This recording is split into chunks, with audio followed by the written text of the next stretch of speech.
नमस्कार दोस्तों, Praveen classes YouTube channel में आप सभी का एक बार फिर से मैं प्रवीण सत्संगी सर बहुत बहुत स्वागत करता हूं।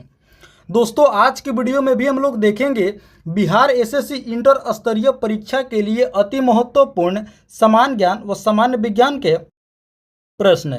तो आप सभी से एक रिक्वेस्ट करूंगा कि इस वीडियो को आप लोग अंत तक जरूर देखेंगे, एक एक प्रश्न को अच्छे से समझेंगे और याद करेंगे। दोस्तों, बिहार एसएससी इंटर स्तरीय परीक्षा के लिए एक एक प्रश्न बहुत ही महत्वपूर्ण होने वाले हैं। तो आइए आज की क्लास हम लोग शुरू करते हैं। पहला प्रश्न है, निम्न में से कौन सा तत्व पौधों में पानी और कैल्शियम के अवशोषण को बढ़ाता है? तो आप लोग याद रखेंगे वो तत्व है बोरोन। ऑप्शन सी इस प्रश्न का बिल्कुल करेक्ट आंसर होगा, आप लोग याद रखेंगे। ऑप्शन सी बोरोन दोस्तों वो तत्व है जो पौधों में पानी और कैल्शियम के अवशोषण को बढ़ाता है। आइए अब आगे बढ़ते हैं। अगला है, सर्वाधिक आघातवर्ध धातु कौन सा है? तो आप लोग याद रखेंगे सोना, यानी कि ऑप्शन बी इस प्रश्न का बिल्कुल करेक्ट आंसर होगा, आप लोग याद रखेंगे। सबसे अधिक आघातवर्ध धातु तो वह है सोना। ऑप्शन बी इस प्रश्न का बिल्कुल करेक्ट आंसर होगा, आप सभी याद रखेंगे। चलिए अब आगे बढ़ते हैं। अगला है, पोलियो रोग का वाहक होता है। दोस्तों बतानी है कि पोलियो रोग कैसे होता है। तो दोस्तों पोलियो रोग विषाणु यानी कि वायरस से होता है। ऑप्शन बी इस प्रश्न का बिल्कुल करेक्ट आंसर होगा। पोलियो रोग विषाणु जनित रोग है, यानी कि वायरस से होने वाला रोग है। ऑप्शन बी इस प्रश्न का बिल्कुल करेक्ट आंसर होगा, आप लोग याद रखेंगे। चलिए दोस्तों, आप लोग हमें कमेंट करके बताएंगे कि पोलियो के टीके की खोज किस महान वैज्ञानिक ने की थी। आप लोग हमें कमेंट करके जरूर बताएंगे। चलिए अब आगे बढ़ते हैं। अगला है, दुनिया का पहला 3D प्रिंटेड ब्रिज किस देश में है? बतानी है कि दुनिया का पहला 3D प्रिंटेड ब्रिज, तो आप लोग याद रखेंगे चीन में है दोस्तों। ऑप्शन ए इस प्रश्न का बिल्कुल करेक्ट आंसर होगा, आप लोग याद रखेंगे। दुनिया का पहला 3D प्रिंटेड ब्रिज बनाने वाला देश है चीन। ऑप्शन ए इस प्रश्न का बिल्कुल करेक्ट आंसर होगा। आइए अब आगे बढ़ते हैं। अगला है, भारी मात्रा में अल्कोहल लेने वाले लोग प्रायः मौत का शिकार हो जाते हैं, किसके वजह से? बतानी है दोस्तों। भारी मात्रा में अल्कोहल अर्थात शराब लेने वाले लोग प्रायः मौत का शिकार हो जाते हैं, किस कारण से? तो आप लोग याद रखेंगे सिरोसिस बीमारी से, यानी कि ऑप्शन डी इस प्रश्न का बिल्कुल करेक्ट आंसर होगा, आप लोग याद रखेंगे। सिरोसिस रोग दोस्तों यकृत यानी कि लीवर को प्रभावित करता है। आप लोग इस पॉइंट को भी अच्छे से याद रखेंगे। ऐसे प्रश्न भी बहुत बार पूछे गए हैं कि सिरोसिस रोग मनुष्य के किस अंग को प्रभावित करता है? तो आप लोग याद रखेंगे सिरोसिस रोग मनुष्य के यकृत को प्रभावित करता है, यानी कि लीवर को प्रभावित करता है। जो लोग भारी मात्रा में अल्कोहल लेते हैं दोस्तों, वे लोग प्रायः इस बीमारी की वजह से मौत का शिकार हो जाते हैं। तो ऑप्शन डी इस प्रश्न का बिल्कुल करेक्ट आंसर होगा, सिरोसिस से, आप लोग याद रखेंगे। ऑप्शन डी इस प्रश्न का बिल्कुल करेक्ट आंसर होगा। आइए अब आगे बढ़ते हैं। अगला है, किस समुदाय को वनस्पति जगत का एम्फीबिया वर्ग भी कहा जाता है? तो आप लोग याद रखेंगे ब्रायोफाइटा को, यानी कि ऑप्शन ए इस प्रश्न का बिल्कुल करेक्ट आंसर होगा। दोस्तों ब्रायोफाइटा को वनस्पति जगत का एम्फीबिया वर्ग भी कहा जाता है, यानी कि ऑप्शन ए इस प्रश्न का बिल्कुल करेक्ट आंसर होगा। आइए अब आगे बढ़ते हैं।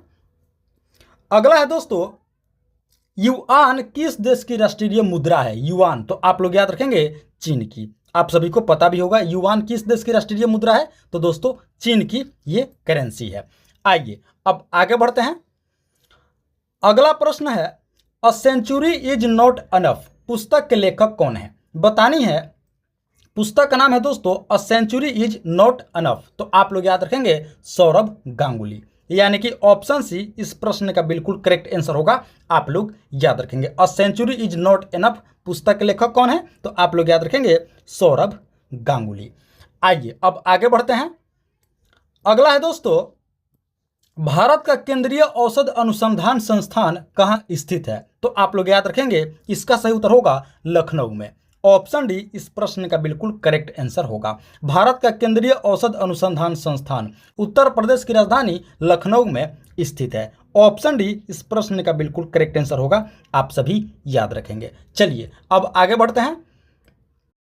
अगला प्रश्न है, 1 किलोग्राम राशि का वजन कितना होता है। दोस्तों बतानी है कि 1 केजी राशि का वजन कितना होगा, तो आप लोग याद रखेंगे 9.8 न्यूटन, यानी कि ऑप्शन सी इस प्रश्न का बिल्कुल करेक्ट आंसर होगा। आप लोग याद रखेंगे 9.8 न्यूटन दोस्तों 1 किलोग्राम राशि का वजन होता है। न्यूटन को हम लोग एन से प्रदर्शित करते हैं, इस पॉइंट को भी आप लोग अच्छे से याद रखेंगे, यानी कि 9.8 न्यूटन 1 किलोग्राम राशि का वजन होता है। आइए अब आगे बढ़ते हैं।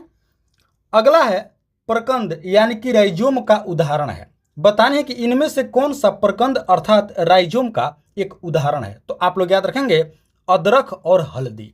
ऑप्शन डी इस प्रश्न का बिल्कुल करेक्ट आंसर होगा। दोस्तों अदरक और हल्दी जो है ये प्रकंद अर्थात राइजोम का उदाहरण है। चलिए अब आगे बढ़ते हैं। अगला है तंबाकू का धुआं स्वास्थ्य के लिए हानिकारक है क्योंकि उसमें मौजूद रहता है। आप सभी को दोस्तों पता होगा कि जो तंबाकू का धुआं होता है ये हमारे स्वास्थ्य के लिए बहुत ही हार्मफुल होता है, हानिकारक होता है। क्या कारण है? क्योंकि उसमें मौजूद रहता है निकोटिन, यानी कि ऑप्शन बी इस प्रश्न का बिल्कुल करेक्ट आंसर होगा। आप लोग याद रखेंगे तंबाकू के धुएं में निकोटिन पाया जाता है जो स्वास्थ्य के लिए बहुत ही हार्मफुल होता है, हानिकारक होता है। ऑप्शन बी इस प्रश्न का बिल्कुल करेक्ट आंसर होगा। आप सभी याद रखेंगे। चलिए अब आगे बढ़ते हैं। अगला है पौधे किस विधि से अपना भोजन निर्माण करते हैं। बतानी है कि पौधे किस विधि से अपना भोजन निर्माण करते हैं, तो आप लोग याद रखेंगे प्रकाश संश्लेषण की विधि से। ऑप्शन बी इस प्रश्न का बिल्कुल करेक्ट आंसर होगा।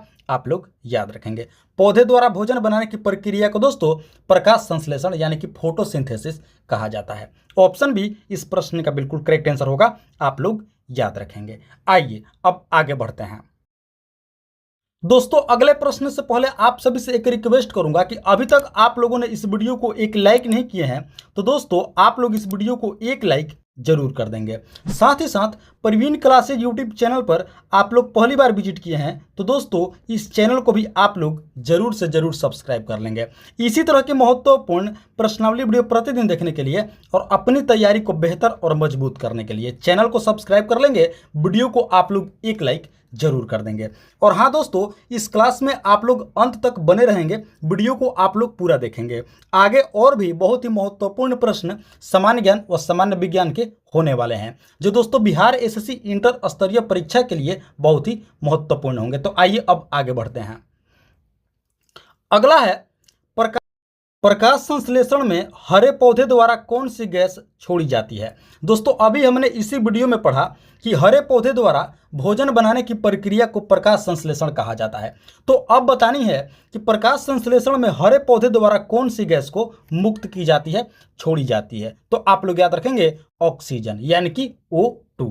ऑप्शन ए इस प्रश्न का बिल्कुल करेक्ट आंसर होगा। आप लोग याद रखेंगे प्रकाश संश्लेषण के दौरान दोस्तों जो हरे पौधे होते हैं ये ऑक्सीजन को छोड़ते हैं और कार्बन डाइऑक्साइड को ग्रहण करते हैं। आप सभी को पता होगा, नहीं पता है तो इस पॉइंट को आप लोग अच्छे से याद रखेंगे। यानी कि दोस्तों ऑक्सीजन को मुक्त करते हैं और कार्बन डाइऑक्साइड को ग्रहण करते हैं। किसके दौरान? प्रकाश संश्लेषण में, प्रकाश संश्लेषण के दौरान यानी कि भोजन बनाने के दौरान। चलिए अब आगे बढ़ते हैं। अगला है कंकाल का मुख्य कार्य क्या है। बताने है दोस्तों कि जो स्केलेटन है इसका मुख्य कार्य क्या है, तो आप लोग याद रखेंगे शरीर को निश्चित आकार प्रदान करना, यानी कि ऑप्शन बी इस प्रश्न का बिल्कुल करेक्ट आंसर होगा। आप सभी याद रखेंगे हमारे शरीर में कंकाल का जो मुख्य कार्य है दोस्तों वो क्या है? हमारे शरीर को एक निश्चित शेप प्रदान करना, आकार प्रदान करना। तो ऑप्शन बी इस प्रश्न का बिल्कुल करेक्ट आंसर होगा। आप लोग याद रखेंगे। चलिए अब आगे बढ़ते हैं। अगला है एंटोमोलॉजी में किसका अध्ययन किया जाता है। बतानी है कि एंटोमोलॉजी में किसका अध्ययन होता है, तो आप लोग याद रखेंगे कीटों का, यानी कि ऑप्शन डी इस प्रश्न का बिल्कुल करेक्ट आंसर होगा। एंटोमोलॉजी में किसका अध्ययन किया जाता है, तो दोस्तों कीटों का अध्ययन किया जाता है। ऑप्शन डी इस प्रश्न का बिल्कुल करेक्ट आंसर होगा। आप सभी याद रखेंगे। चलिए अब आगे बढ़ते हैं। अगला है दोस्तों टेलीफोन लाइन में प्रवाहित ऊर्जा होती है। बताने है कि टेलीफोन लाइन में दोस्तों कौन सी ऊर्जा प्रवाहित होती है, किस प्रकार की ऊर्जा प्रवाहित होती है, तो आप लोग याद रखेंगे विद्युत ऊर्जा, यानी कि ऑप्शन बी इस प्रश्न का बिल्कुल करेक्ट आंसर होगा। टेलीफोन लाइन में दोस्तों किस प्रकार की ऊर्जा प्रवाहित होती है? तो विद्युत ऊर्जा प्रवाहित होती है। ऑप्शन बी इस प्रश्न का बिल्कुल करेक्ट आंसर होगा, आप सभी याद रखेंगे। चलिए अब आगे बढ़ते हैं। अगला है दोस्तों, निम्नलिखित में से कौन सा एंजाइम रक्त का थक्का बनने में सहायता करता है? दोस्तों यहाँ पे बात हो रही है एंजाइम की, आप लोग याद रखेंगे, विटामिन की बात नहीं हो रही है, एंजाइम की बात हो रही है। तो आप लोग याद रखेंगे ट्रिप्सिन, यानी कि ऑप्शन सी इस प्रश्न का बिल्कुल करेक्ट आंसर होगा। दोस्तों जो ट्रिप्सिन एंजाइम है ये रक्त का थक्का बनने में सहायता करता है। बात करें विटामिन की, तो विटामिन जो के है वो रक्त का थक्का बनने में सहायता करता है। और एंजाइम की बात करें तो एंजाइम का नाम है ट्रिप्सिन, आप सभी याद रखेंगे। आप लोगों को दोस्तों एक और पॉइंट बताते चलें कि जो यह एंजाइम है ट्रिप्सिन, यह अग्नाशय से स्रावित होता है, यानी कि पैनक्रियाज से निकलता है। इस पॉइंट को भी आप लोग अच्छे से याद रखेंगे। तो ऑप्शन सी इस प्रश्न का बिल्कुल करेक्ट आंसर होगा। आइए अब आगे बढ़ते हैं। अगला है, शरीर में इंसुलिन की कमी से कौन सा रोग होता है? तो आप लोग याद रखेंगे मधुमेह, यानी कि शुगर, डायबिटीज कहा जाता है। ऑप्शन बी इस प्रश्न का बिल्कुल करेक्ट आंसर होगा। शरीर में इंसुलिन की कमी से होने वाला जो रोग है वो है दोस्तों मधुमेह, यानी कि डायबिटीज। आइए अब आगे बढ़ते हैं। अगला है, प्रोटीन का सर्वप्रथम स्रोत निम्न में से कौन सा होगा? दोस्तों बतानी है कि प्रोटीन का सर्वप्रथम स्रोत यानी कि समृद्ध स्रोत कौन सा होगा? तो आप लोग याद रखेंगे सोयाबीन। ऑप्शन ए इस प्रश्न का बिल्कुल करेक्ट आंसर होगा। आप लोग याद रखेंगे दोस्तों, जो सोयाबीन है ये प्रोटीन का समृद्ध स्रोत है, यानी कि सबसे ज्यादा प्रोटीन सोयाबीन में मौजूद होता है। तो ऑप्शन ए इस प्रश्न का बिल्कुल करेक्ट आंसर होगा। आइए अब आगे बढ़ते हैं। अगला है दोस्तों, किसी वस्तु के मुक्त रूप से गिरने के दौरान निम्नलिखित में से कौन सी ऊर्जा इसके रास्ते में किसी एक बिंदु पर बढ़ जाती है? दोस्तों प्रश्न थोड़ा बड़ा है, इसको हम लोग फिर से पढ़ते हैं। किसी वस्तु के मुक्त रूप से गिरने के दौरान निम्नलिखित में से कौन सी ऊर्जा इसके रास्ते में किसी एक बिंदु पर बढ़ जाती है? तो आप लोग याद रखेंगे दोस्तों, इसका सही उत्तर होगा गतिज ऊर्जा, यानी कि नाइटिक एनर्जी। ऑप्शन बी इस प्रश्न का बिल्कुल करेक्ट आंसर होगा, आप लोग याद रखेंगे। किसी वस्तु के मुक्त रूप से गिरने के दौरान जो दोस्तों ऊर्जा है इसके रास्ते में किसी एक बिंदु पर बढ़ जाती है वो है गतिज ऊर्जा। ऑप्शन बी इस प्रश्न का बिल्कुल करेक्ट आंसर होगा, आप सभी याद रखेंगे। चलिए अब आगे बढ़ते हैं। अगला है, जैव विविधता दिवस कब मनाया जाता है? तो आप लोग याद रखेंगे दोस्तों 22 मई को। ऑप्शन ए इस प्रश्न का बिल्कुल करेक्ट आंसर होगा, आप लोग याद रखेंगे। 22 मई को दोस्तों प्रत्येक वर्ष जैव विविधता दिवस मनाया जाता है। ऑप्शन ए इस प्रश्न का बिल्कुल करेक्ट आंसर होगा। आइए अब आगे बढ़ते हैं।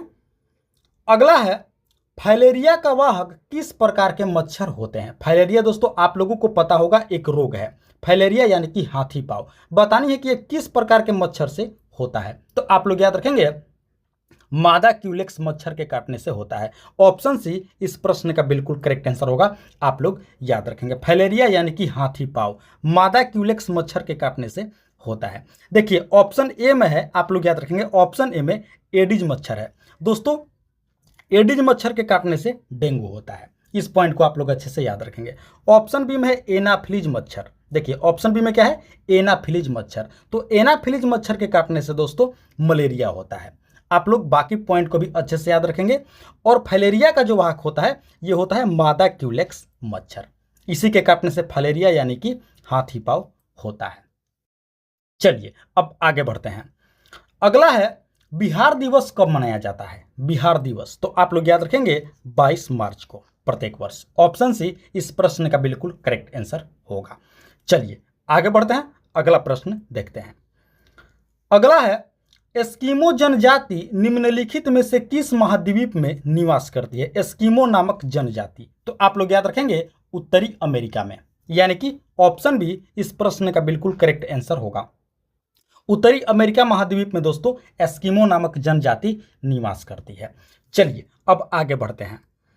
अगला है, ध्वनि तरंगे नहीं चल सकती है। बतानी है कि ध्वनि तरंगे कहाँ नहीं चल सकती हैं? तो आप लोग याद रखेंगे निर्वात में। ऑप्शन सी इस प्रश्न का बिल्कुल करेक्ट आंसर होगा, आप सभी याद रखेंगे दोस्तों। ध्वनि तरंगे कभी भी निर्वात में नहीं चल सकती है। ऑप्शन सी इस प्रश्न का बिल्कुल करेक्ट आंसर होगा। चलिए अब आगे बढ़ते हैं। अगला प्रश्न है दोस्तों, लोहा के गैल्वेनीकरण में कौन सी धातु प्रयुक्त होती है? गैल्वेनीकरण यानी कि दोस्तों आप लोगों को पता होगा, नहीं पता है तो याद रखेंगे कि लोहा पर दोस्तों एक पतली परत चढ़ाई जाती है, एक धातु की पतली परत चढ़ाई जाती है लोहे को संक्षारण से बचाने के लिए। उसी को दोस्तों गैल्वेनीकरण कहा जाता है। तो बताने कि गैल्वेनीकरण के दौरान कौन सी धातु का प्रयोग किया जाता है, तो आप लोग याद रखेंगे जस्ता, यानी कि Zn इसका सही उत्तर हो जाएगा ऑप्शन सी। लोहा के गैल्वेनीकरण में कौन सी धातु प्रयुक्त होती है? तो दोस्तों जस्ता यानी कि Zn धातु प्रयुक्त होती है। आप सभी याद रखेंगे। लोहे को जंग लगने से बचाने के लिए जस्ता की एक पतली परत चढ़ाई जाती है, उसी को गैल्वेनीकरण कहा जाता है। इस पॉइंट को भी आप लोग अच्छे से याद रखेंगे। चलिए अब आगे बढ़ते हैं। अगला है, गंगा नदी सफाई मिशन में भारत के साथ और कौन देश सहयोग कर रहा है? गंगा नदी सफाई मिशन में, तो आप लोग याद रखेंगे दोस्तों, इसका सही उत्तर होगा जर्मनी। ऑप्शन डी इस प्रश्न का बिल्कुल करेक्ट आंसर होगा, आप लोग याद रखेंगे। गंगा नदी की सफाई मिशन में भारत के साथ जर्मनी दोस्तों सहयोग कर रहा है, आप सभी याद रखेंगे। चलिए अब अगला प्रश्न देखते हैं। अगला है, हीराकुंड नदी परियोजना किस नदी पर स्थित है? हीराकुंड नदी परियोजना, तो आप लोग याद रखेंगे महानदी पर स्थित है। ऑप्शन ए इस प्रश्न का बिल्कुल करेक्ट आंसर होगा। और दोस्तों आप लोग राज्य का नाम भी याद रखेंगे, हीराकुंड नदी परियोजना ओडिशा राज्य में महानदी पर स्थित है। इस पॉइंट को भी आप लोग अच्छे से याद रखेंगे। महानदी पर ओडिशा राज्य में कौन सी परियोजना? हीराकुंड नदी परियोजना। आइए अब आगे बढ़ते हैं। अगला है दोस्तों, वह कौन सा मुख्य कारक था जिससे शहरीकरण के स्वरूप पर गहरा प्रभाव पड़ा? कारक का नाम बताना है दोस्तों, जिससे शहरीकरण के स्वरूप पर गहरा प्रभाव पड़ा। तो आप लोग याद रखेंगे औद्योगिकरण। ऑप्शन ए इस प्रश्न का बिल्कुल करेक्ट आंसर होगा, आप लोग याद रखेंगे। चलिए अब आगे बढ़ते हैं। अगला है, निम्नलिखित में से किसके लिए केशिकत्व यानी कि कैपिलरी एकमात्र कारण नहीं है? आप लोगों को दोस्तों बतानी है कि इनमें से कौन सा केशिकत्व का एक उदाहरण नहीं है, एकमात्र कारण नहीं है। केशिकत्व यानी कि कैपिलरी का एग्जाम्पल नहीं है। तो आप लोग याद रखेंगे इसका सही उत्तर होगा सूती कपड़े पर पानी की बूंद का फैलना। जी हाँ दोस्तों, यानी कि ऑप्शन सी इस प्रश्न का बिल्कुल करेक्ट आंसर होगा। यह केशिकत्व अर्थात कैपिलरी का एकमात्र कारण नहीं है, एक दोस्तों एग्जाम्पल उदाहरण नहीं है। बाकी पेन द्वारा स्याही का सूखना बिल्कुल केशिकत्व का एक उदाहरण है। भूमिगत जल का ऊपर उठना बिल्कुल, ये भी दोस्तों केशिकत्व अर्थात कैपिलरी का एक एग्जाम्पल है। पौधों की जड़ों से इसके पत्तों तक पानी का ऊपर उठना, यह भी दोस्तों केशिकत्व अर्थात कैपिलरी का एक उदाहरण है। लेकिन सूती कपड़े पर पानी की बूंद का फैलना, ये क्या है दोस्तों? ये केशिकत्व का एग्जाम्पल नहीं है, कैपिलरी का एकमात्र कारण नहीं है। तो ऑप्शन सी इस प्रश्न का बिल्कुल करेक्ट आंसर होगा, आप सभी याद रखेंगे दोस्तों, आप लोग अच्छे से याद रखेंगे। तो ये थी हमारी आज की दोस्तों अति महत्वपूर्ण समान ज्ञान व सामान्य विज्ञान के प्रश्नावली वीडियो, जो दोस्तों बिहार एसएससी इंटर स्तरीय परीक्षा के लिए बहुत ही महत्वपूर्ण सभी प्रश्न। आशा करते हैं आप लोग इस वीडियो को अंत तक जरूर देखे होंगे, एक एक प्रश्न को अच्छे से समझे होंगे और याद भी कर लिए होंगे। तो आप सभी से एक बार फिर से रिक्वेस्ट करूंगा कि इस वीडियो को आप लोग अभी तक एक लाइक नहीं किए हैं तो दोस्तों आप लोग इस वीडियो को एक लाइक जरूर कर देंगे। साथ ही साथ प्रवीण क्लासेज यूट्यूब चैनल पर आप लोग पहली बार विजिट किए हैं तो दोस्तों इस चैनल को भी आप लोग जरूर से जरूर सब्सक्राइब कर लेंगे। इसी तरह के महत्वपूर्ण प्रश्नावली वीडियो प्रतिदिन देखने के लिए और अपनी तैयारी को बेहतर और मजबूत करने के लिए चैनल को सब्सक्राइब करके आप लोग हमारे साथ अवश्य जुड़ेंगे। तो फिलहाल दोस्तों इस वीडियो में इतना ही, मिलते हैं एक और मोस्ट इंपॉर्टेंट वीडियो लेकर के। तब तक के लिए आप सभी का बहुत बहुत धन्यवाद। जय हिंद दोस्तों।